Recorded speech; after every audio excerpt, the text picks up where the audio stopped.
నాశనం అయిపోతుంది, వ్యవస్థ దెబ్బతినేస్తుంది. ఏదో ఇక గ్యారంటీ రిటర్న్స్ వస్తాయి అన్నప్పుడు తీసుకోవచ్చు, కానీ ₹1,00,000 మీ చేతిలో ఉంటే 1,10,000 చేస్తే కష్టం.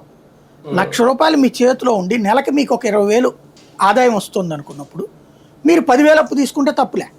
మీకు 50,000 ఆదాయం వస్తున్నప్పుడు 30,000 అప్పు తీసుకుంటే తప్పులే. కానీ ఆదాయంతో సంబంధం లేని అప్పులు ఎలా ఉంటాయో అమెరికా చూపెడుతుంది.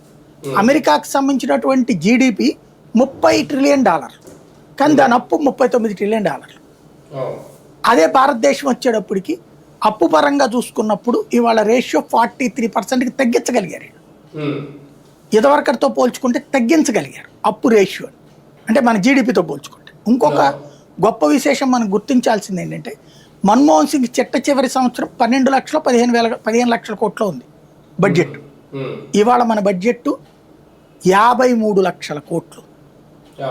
53 లక్షల కోట్లు. కొంతమంది అపరమేధావులు మాట్లాడే ఎట్లా ఉంటుందంటే అప్పులు కలిపి లెక్కేస్తారంటే, అప్పుడు కూడా అప్పులు కలిపినే లెక్కేసేది.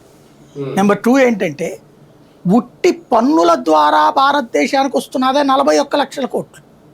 ఉట్టి పన్నుల ద్వారా 41 లక్షల కోట్లు సంపాదన వస్తుంది. మన్మోహన్ సింగ్ టైంలో బడ్జెట్ 12 లక్షల కోట్లు అయితే ఇప్పుడు ఆదాయం ఉట్టి పన్నుల ఆదాయమే 43 లక్షల కోట్లు.